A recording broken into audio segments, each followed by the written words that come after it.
All right, welcome everybody to today's roundtable discussion titled The Black Music of Mexico. Our goal today is to discuss the African root of Mexico and the profoundly significant role that Afro-Mexicans have played in the formation of contemporary Mexican identity, particularly as observed through music. And before we get started, I want to give a very important thank you, first and foremost, to Sones de Mexico Ensemble, and to our executive director, Juan Diaz.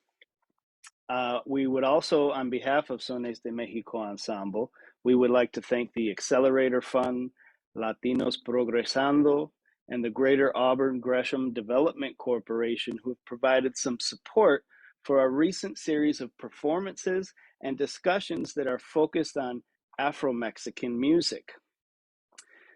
My name is Eric Hines, and I have been the drummer and percussionist for Sones de Mexico Ensemble since 2015.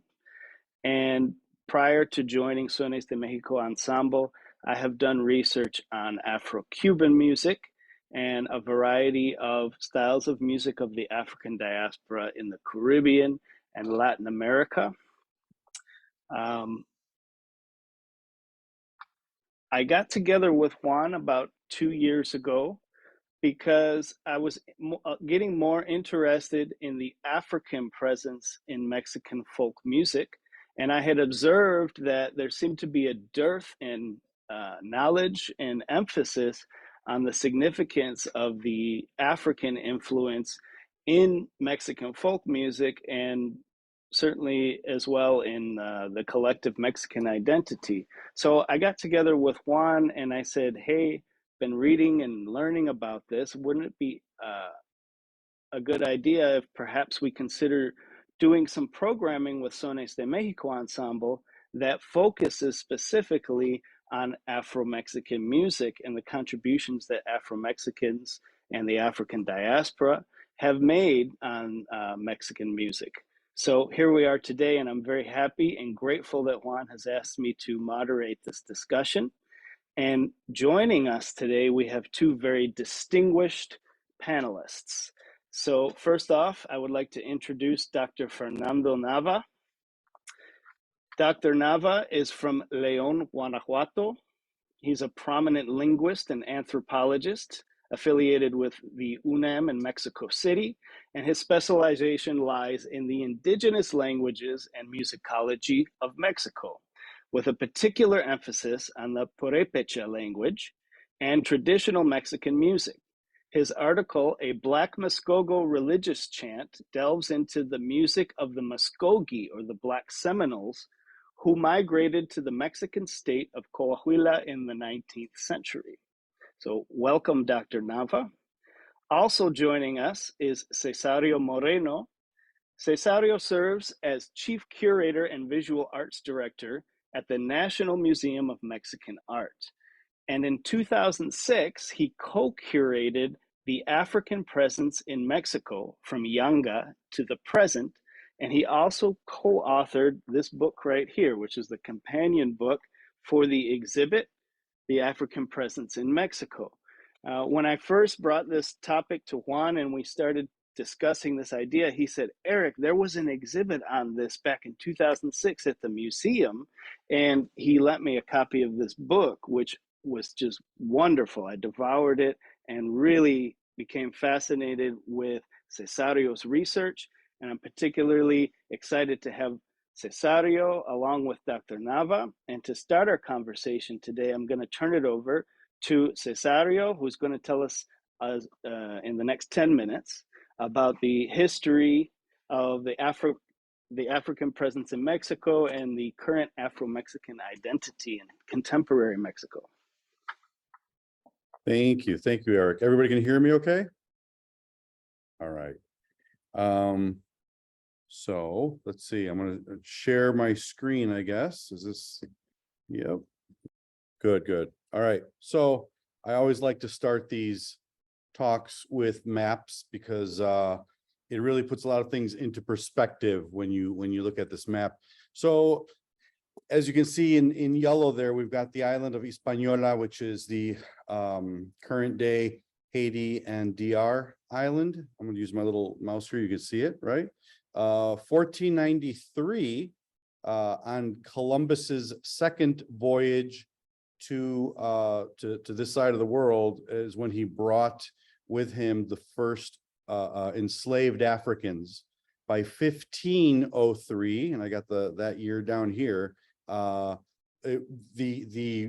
boats started arriving that were carrying many enslaved Africans.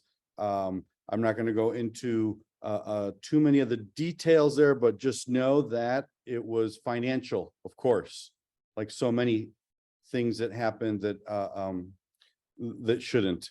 And then by 1519, that's when Hernan Cortés, he stops on Hispaniola, he picks up supplies, and he heads into what is today known as Veracruz, here in the Gulf of Mexico. 1519, they cross over, they go to present day Mexico City, and you know, we know the rest of the story. But I wanted to start by showing this map. It really shows the buildup over time of these boats that were coming over little by little. And so from 1493 until 1519 is when everything happens. This drawing, this illustration is from the Codex Duran in Madrid. And I had seen this image, I had seen this drawing so many times and never really took a close look at it.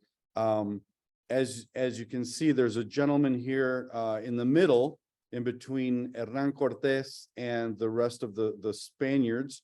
And he is certainly not Spanish, right? So here we have in 1579, one of the first documentations of the African presence in Mexico. And this is an illustration of Hernan Cortes meeting the emperor, the Aztec emperor Moctezuma. I believe it's actually Moctezuma II. Now, there's a story of Juan Garrido that I would recommend all of you look up at some point this week. Juan Garrido was a Ladino. Ladino means people or enslaved Africans who lived in Spain and were taught Spanish culture. So they were, you could say that they were educated in the Spanish ways, what the Spanish liked, what they didn't like, proper, according to the Spanish, proper behaviors. And Juan Garrido was in Hispaniola and joined, asked to join Hernan Cortes. The story of him is fascinating. We don't have time for it today, but just know that he was valiant. He was an incredible fighter, and he was rewarded. He got his own land. He got his own house in Mexico City, or in Tenochtitlan. And the thing I love about this is that it shows how complicated these stories are, right? Some people are given more than others. Some use their wits, some use their strength. And so it's not sort of the same old story that we commonly hear. In other words, yes, there was cruelty. I'm not trying to pad that at all, but some of these individuals really use their wits and figured out how to get around the Spanish enslavement. Yanga is another story that I wanted to sort of bring up, and I hope you all look him up too. This information is certainly from, wait, I'm going to admit someone there. This information that I'm sharing with you is from 2005. I can only assume that a lot more has been taught and learned about Yanga. But Yanga was an enslaved African who, when he got off the boat in Veracruz, escaped. And when he escaped, the term for that was cimarrón, which was the Spanish term for the enslaved Africans who got away. He started a community up in the mountains of Veracruz with indigenous people and other Africans who joined him, and they were very successful for many years of staying up in those mountains near Córdoba. If any of you have been there, you know that it's a difficult terrain to navigate even now. So they knew what they were doing. I want to point out one thing, that this small sculpture that's part of our collection, many people don't like the way it looks because he's got a sugar cane in one hand and the knife in the other to sort of chop away at the sugar cane.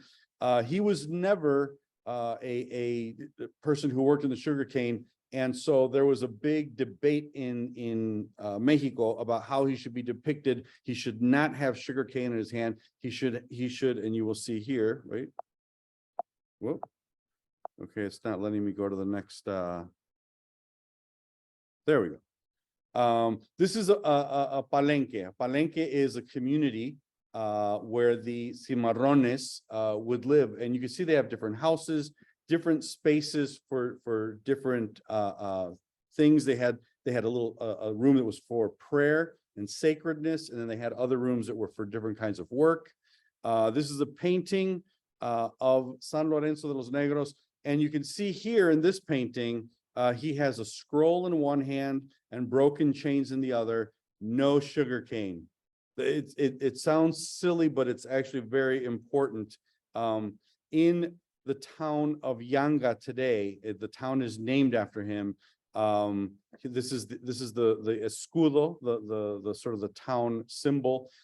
In Yanga today, people always talk about how to depict him, and clearly they want him depicted as a freedom fighter, not someone who worked in the sugarcane. I'm going to go a little quicker now. The casta society in 17th century Spain was one where they looked at your parents, and so like here's one that says from Spaniard and Indian is mestizo. It's also written up here. So these are basically racial profiles. These are paintings that depicted what happens when the different races mix together, Spanish with indigenous, with African, and they had many of these. Here we see one, Spaniard and black is mulatto, and they try to show what happens if you come from the different races. Obviously, the fair-skinned races are the top of the society. The darker-skinned races end up, living in not as affluent areas, and they came down with at least 40 different classes of people. It sounds so strange to us today, but the Spanish were doing this in order to stay in control. In other words, if your skin was dark, you were only able to work in certain areas, live in certain areas, and a lot of other places in society were off limits to you. So it was a controlling way. The casta was a way of controlling. I'm going very quickly here, but and I'm almost done. The 100 years between the 1810 independence war with Spain and the end of 1920, the end of the Mexican Revolution, those 120 years, 100 and some years, is where we start to see the erasure of the African presence.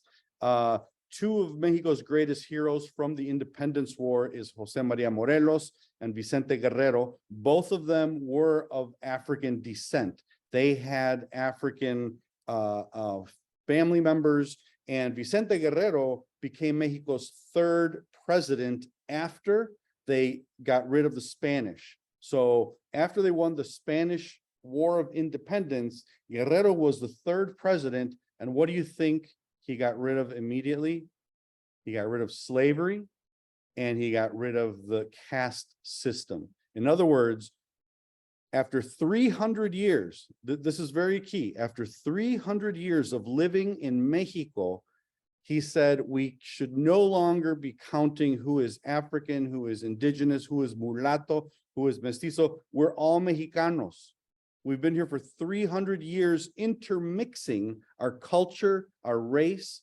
We are now Mexicanos, no longer to be segregated according to race. That is one of the first steps in the erasure of the African presence. So many things that were African were just seen as being Mexican. A portrait of Morelos on the left is a contemporary one. The one on the right is the way he was depicted in Mexican history books, where he looks like he's somebody from London. The one on the left by Rufino Tamayo sort of emphasizes his African heritage. Lastly, by 1920, after the Mexican Revolution, so the 20th century, after the Mexican Revolution, Jose Vasconcelos comes up with a whole philosophy called La Raza Cósmica, the cosmic race. It's a book that really influenced so much of Mexico. And what it did was it set up this romantic, idealized version of Mexicans as the culmination of the old world and the new world, the Spanish and the indigenous, and the European and the indigenous. They come together and they create this new cosmic race. It was this romantic idea that influenced the muralists and influenced the arts and the culture. Obviously, the Africans were left out. The cosmic race really sort of finishes the job that was started in the early 19th century, and it really kind of makes the African presence disappear. It erases it from the history books. Today in Mexico, Veracruz, and Costa Chica, you can see them here, Veracruz, in Costa Chica, there are Afro-Mexicanos everywhere in Mexico, everywhere, every city, every rural area. But in these two areas, these two regions, they celebrate their African presence in the culture and in the music. They do not ignore it. And the last few slides are of an artist, self-taught artist, Aide.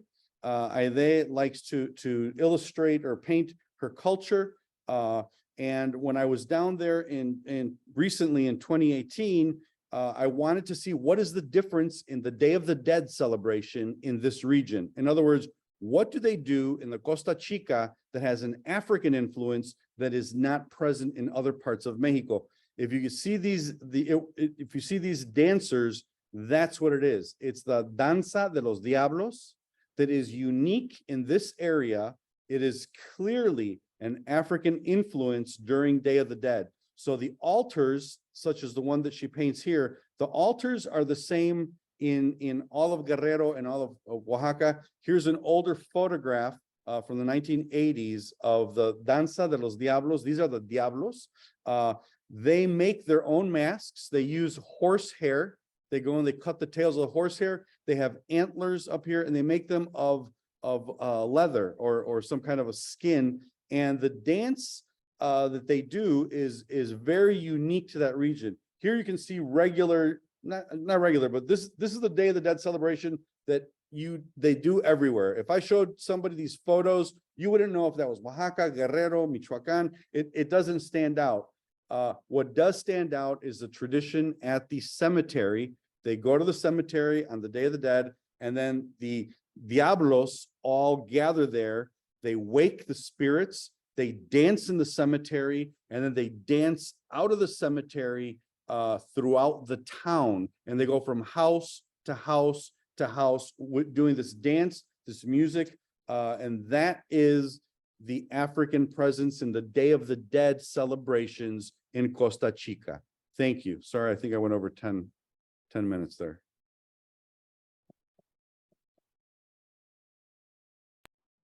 Thank you very much, Cesareo. That was wonderful. We did go a little over, but I didn't have the heart to interrupt your beautiful presentation. Without further ado, I'd like to turn the discussion over to Dr. Nava, who's going to tell us a little bit about his research on the Black Muskogees who relocated from Florida to Mexico. Hello, everybody. So, according to Cesareo's talk, it's true.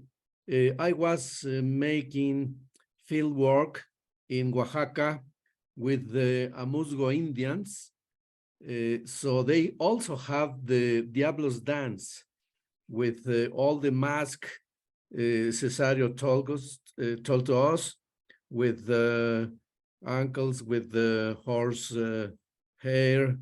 So that's true. Not only Black people from came in from the old slaves has the tradition, but also the Indian groups of the region.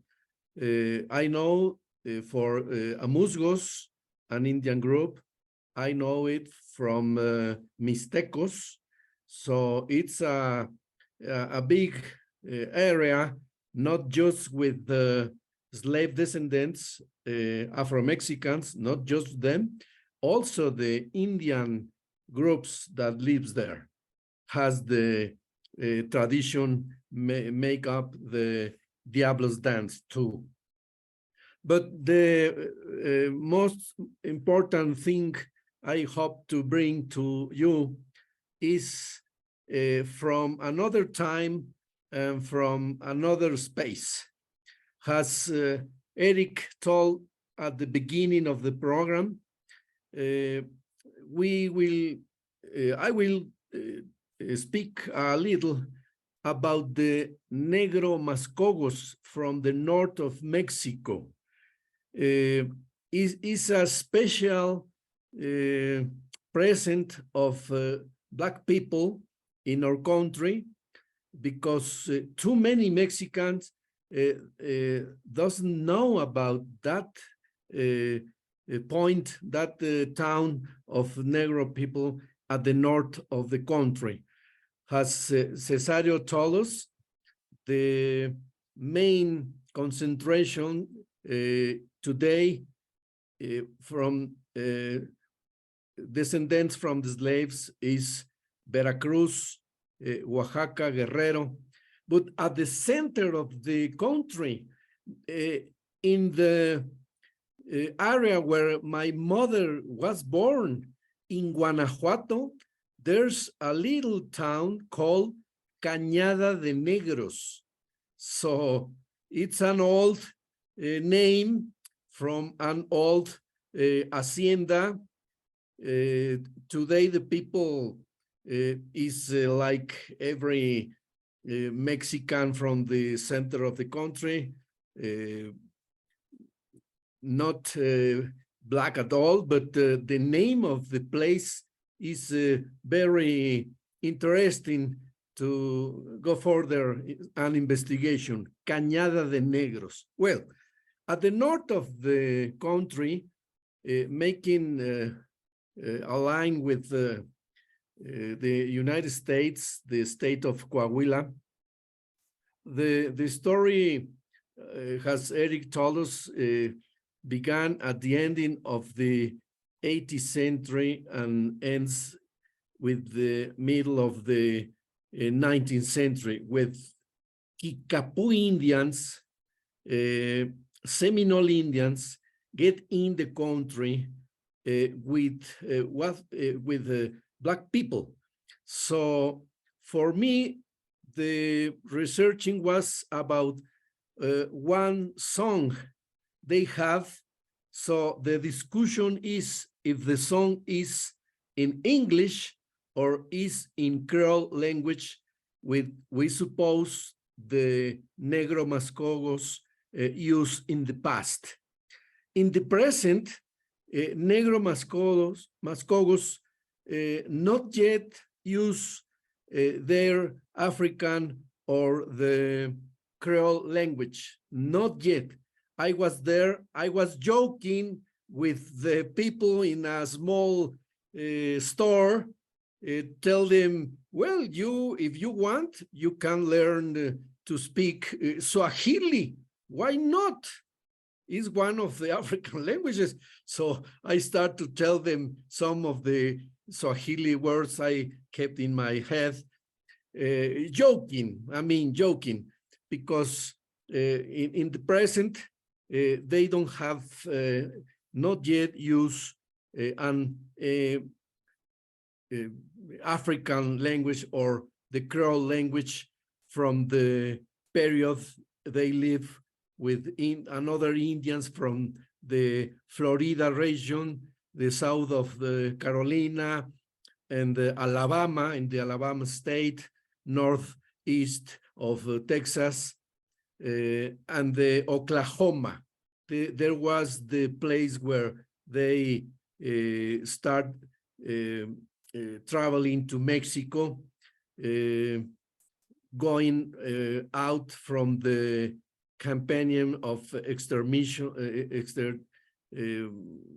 how to kill the Indian people. I mean, when it was a campaign in the States to end with that people. So they came to Mexico. Maximiliano and Benito Juarez gave them lands, ejidos to work. So they are in the place they arrived in the 18th century. So to finish my talk, as I told you before, there is a song, a religious song, a chant they sing, and the discussion is it English or it is Creole? Is our father, is the Catholic or chant from the temple? So if you want, I'll try to show you a paper I wrote about this. Is what I say, is another present of Mexican Negros, of Mexican descendants from slaves. They do not share too much history with Veracruz people, with Oaxaca people. They are linking with Indians from the States, from Oklahoma, from Florida, from Alabama.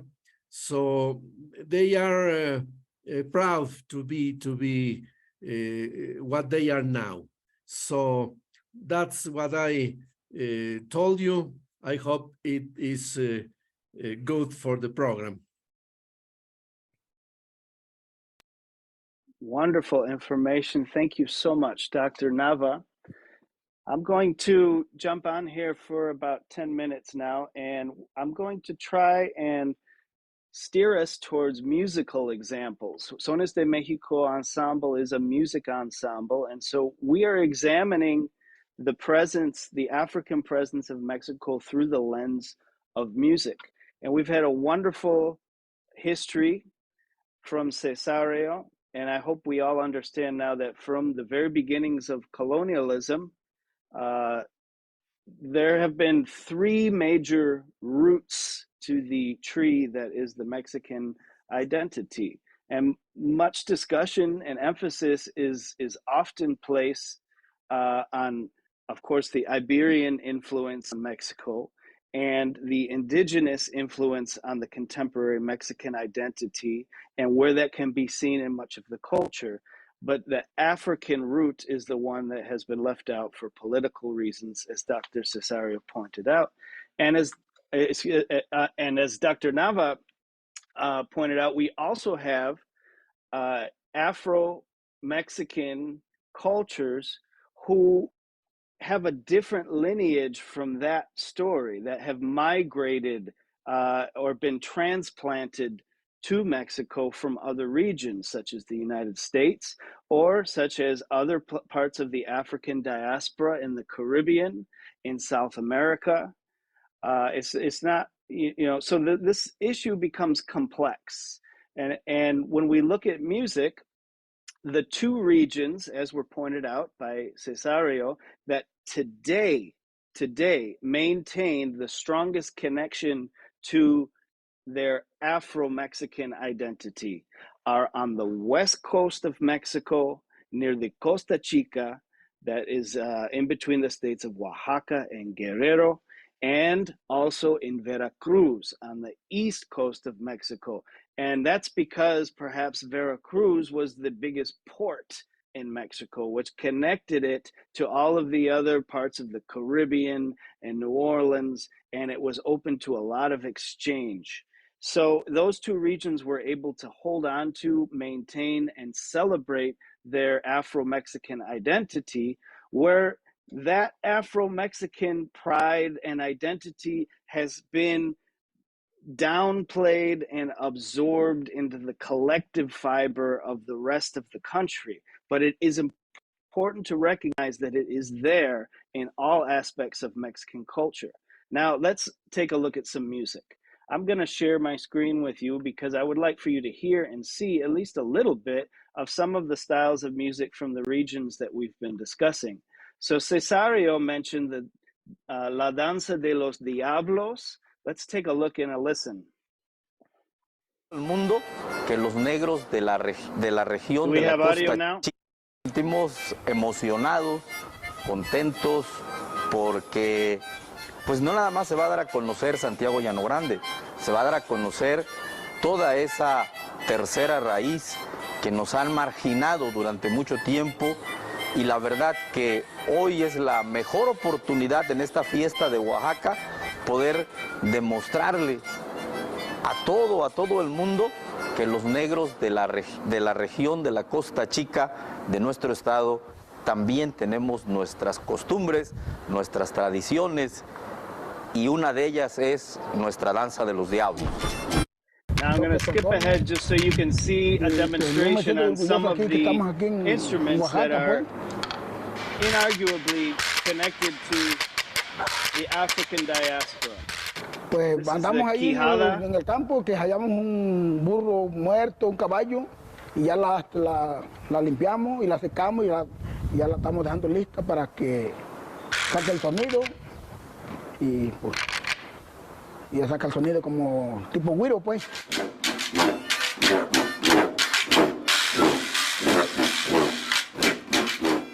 Pues mira, aquí nosotros le decimos bote. Está hecho, es una mata, es un bule de una mata. está con este es un arillo de bejuco. Igual aquí también con un cuero de venado. Es una vara con una cera. Y aquí se le pone una hila y un cordón aquí para que, una piola, para que saque el sonido.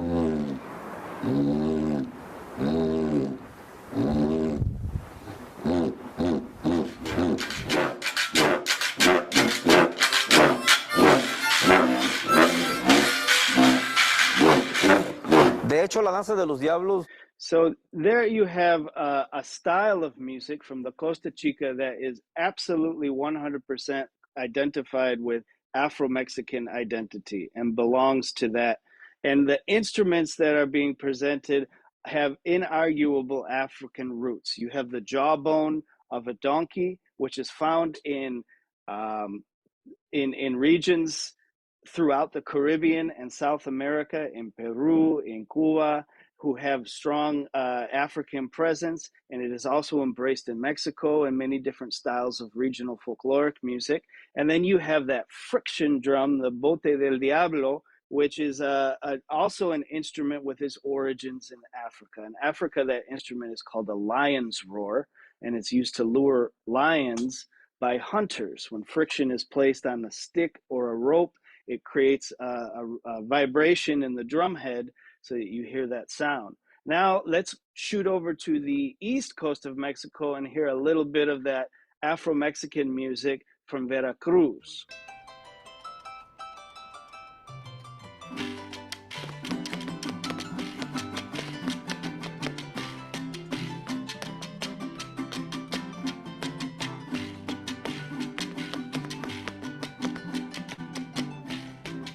Hola, soy Gilberto Gutiérrez, director del Grupo Mono Blanco de Veracruz, México.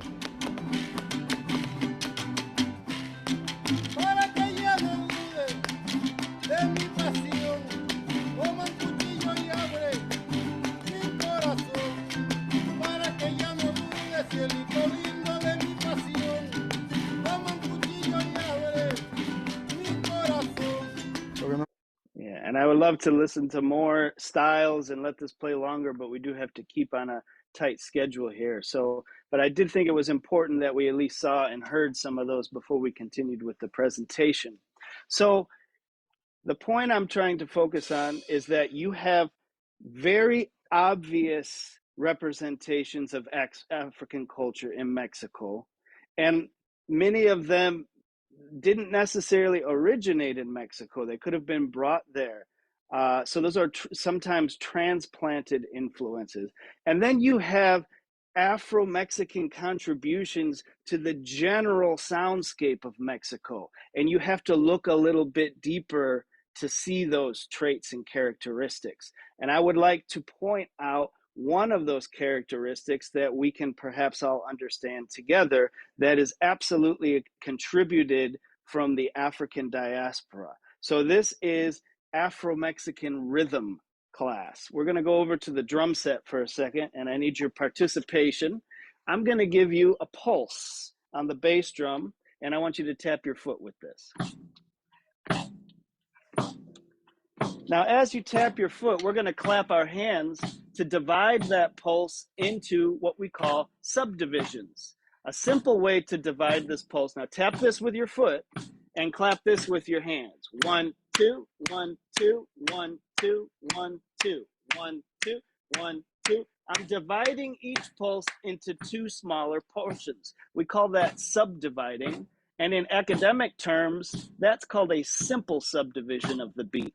Now let's see if we can divide the beat into three subdivisions. 1, 2, 3, 1, 2, 3, 1, 2, 3, 1, 2, 3, 1, 2, 3, 1, 2, 3, 1, 2, 3, 1, 2, 3.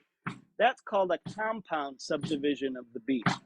Now, let's see if we can alternate between the simple subdivision and the compound subdivision, like this. 1, 2, 1, 2, 1, 2, 3, 1, 2, 3, 1, 2, 1, 2, 1, 2, 3, 1, 2, 3. How about every other measure?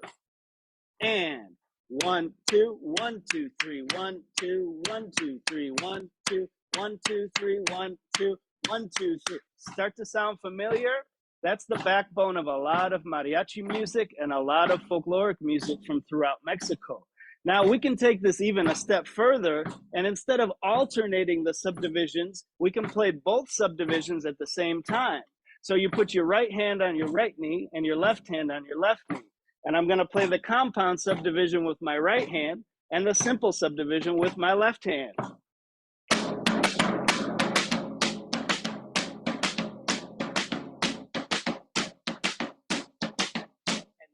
you have something very interesting.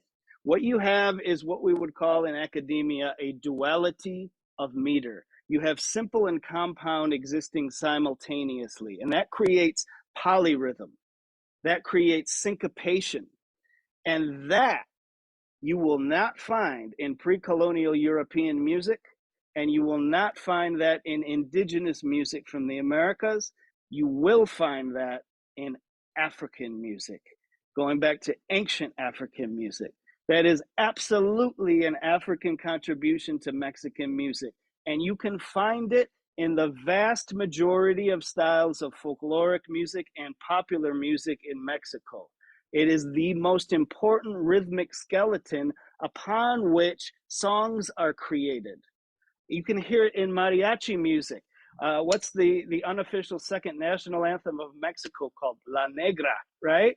The song where the man sings about his love for a beautiful dark-skinned woman. How appropriate.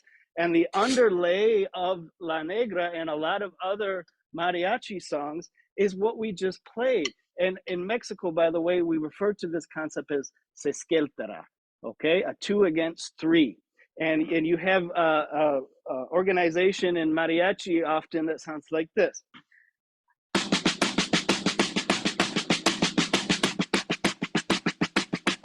Or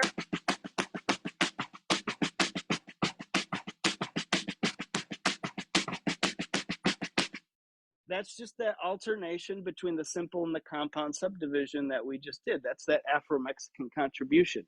Now, when we play them both at the same time, sometimes we call that café con pan, café con pan. Say it with me. Café con pan, café con pan. Café con, right, left, right. Café con, pan, both together. Café con pan, café con pan, café con pan, café con pan. What am I doing? I'm playing compound with one hand and simple with the other hand. In the huapangos, in son huasteco, if I play this now, there's not a drum set in huapangos, but I play drum set in sones de Mexico, and it serves as an excellent vehicle for demonstrating how these rhythms are orchestrated among the violin and the guitars and the huapanguera.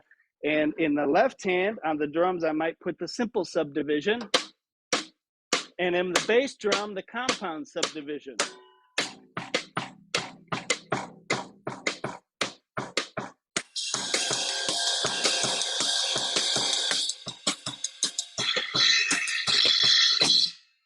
And you've got the underlying framework of huapango and a lot of other folkloric styles. If I take the café con pan, 3 against 2 polyrhythm, and put it on this quijada, you get a lot of the sound of the Costa Chica and Veracruz. Café con pan.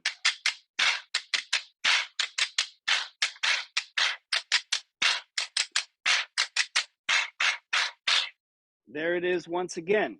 And if you put it on the cajon, you can hear it. Café con pan, café con pan, café con pan. In the son planecos, this is actually played on the body of a harp in Michoacan. And that groove is based on café con pan. It sounds a little more complicated because it's embellished, but it sounds like this.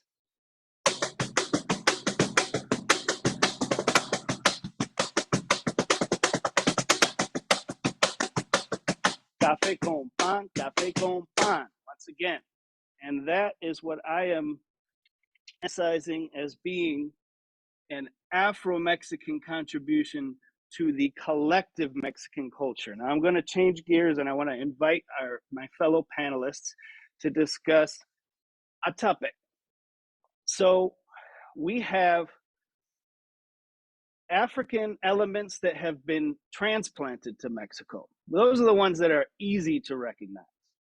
And you have African elements that are really part of the fabric of the Mexican identity from the beginnings of colonization. Those are the harder ones to find for a lot of reasons. One being that they have been purposefully erased from the collective consciousness through political propaganda. What I think is important and what I'd like to discuss is that when I ask about what do you know about Black Mexico or the African presence in Mexico, a typical response that I would hear from a common person, I hear a lot, if there are any Black people in Mexico, they came there from somewhere else. That we don't have Black people in Mexico.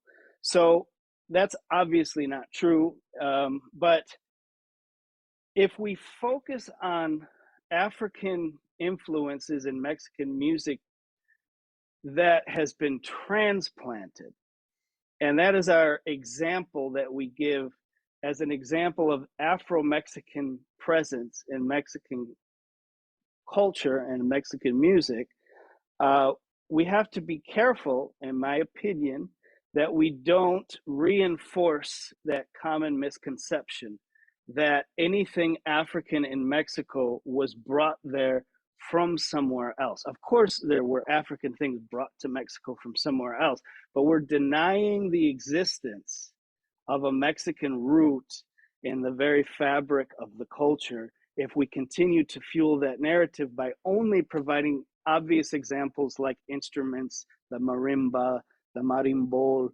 Those came from Africa, but they weren't created in Mexico. We need to focus on elements of Mexican culture that are Afro-Mexican, that were created in Mexico, born in Mexico, could only have been born in Mexico because of the circumstances that allowed them to exist. So I invite Cesareo and Dr. Nava to comment on that topic.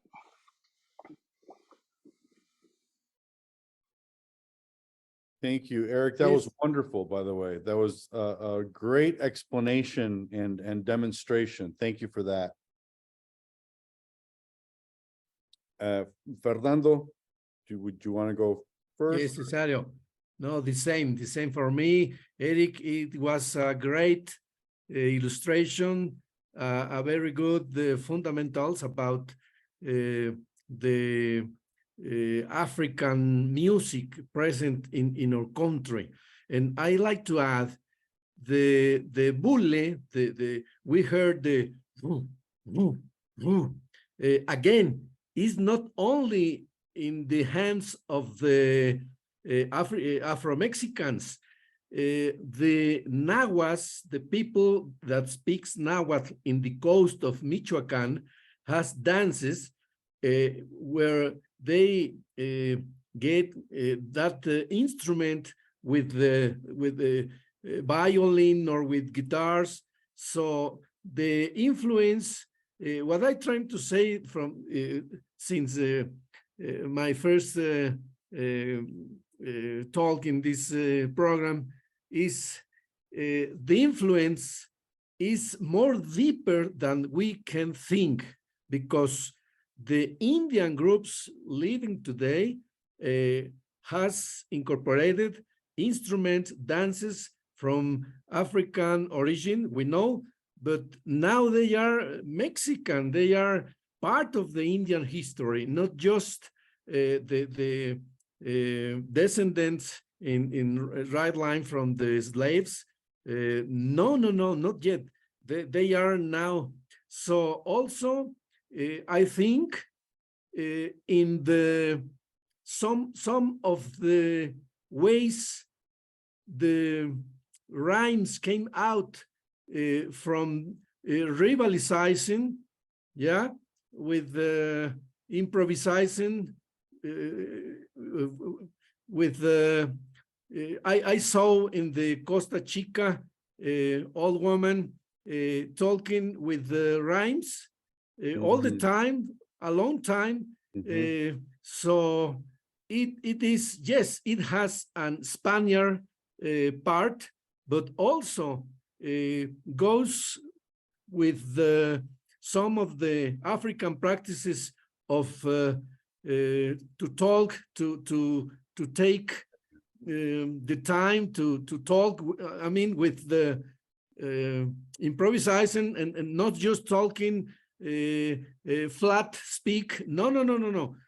A kind of aesthetization of the moment with rhymes. So there are too many topics along the ones you told us, Eric, for not yet thinking the absence of African music heritage in our country, of course. You know, and if I may, so one of the things, and I think call and response is the what Fernando was discussing, and that also happens in the Danza de los Diablos. The one, you know, as a museum person, one of the things that stood out to me a lot in the Costa Chica is that in so many of the other towns throughout Mexico, you have artisans, and those artisans have a role in the community, which is to create ritual objects. Oftentimes in indigenous towns, the artisan creates masks. So they have mask makers. The mask maker is the one that the dancers or the musicians or the everyday person would go to and purchase a mask for the dance. And so this specific craftsperson, that is their main role. That is their main job. In the Costa Chica, everybody makes their own mask, which is, it sounds, you know, like not a big deal, but it truly is, because what that means is that there's a little bit more competition and everybody wants to make their mask a little bit better, a little bit bigger. And they're made out of oftentimes materials that are easier to work with. It's, you know, it still takes quite a while to make them and sew them and put the hair on there. Some people are better than others, and so they sort of, you know, you may go to them and ask them to help you or to sell you one of their masks. But it makes a really big difference that this creativity, this sort of ingenuity is throughout the town. Everybody makes their own masks in their own unique way. And looking at it from somebody in a museum standpoint, that's a huge difference. That's a very big difference. And also their whole traje, their whole outfit, they make their own traje also. And by the way, the problem this causes is that they will go out in the middle of the night and they will cut the tails off of the horses, because if you saw the mask, it has a long tail, horsehair. And so around the time of the Day of the Dead, if you have a horse, you really guard it at night, you put it away, because the children often get paid to go and cut the tails off the horses. You know, it is what it is. I heard a few people really complaining about that, but you know, it is. Thank you so much, Cesareo and Dr. Nava. We only have a few minutes remaining, and I would like to allow an opportunity if anybody has any questions. I see a question in the chat. Is the lion's roar instrument related to the Brazilian cuica? It's the cuica in Brazil, C-U-I, and yes, absolutely. The cuica is also an instrument that was influenced by the lion's roar in Africa, and it's the manifestation of that concept in Brazil. Any other questions from anybody in the audience?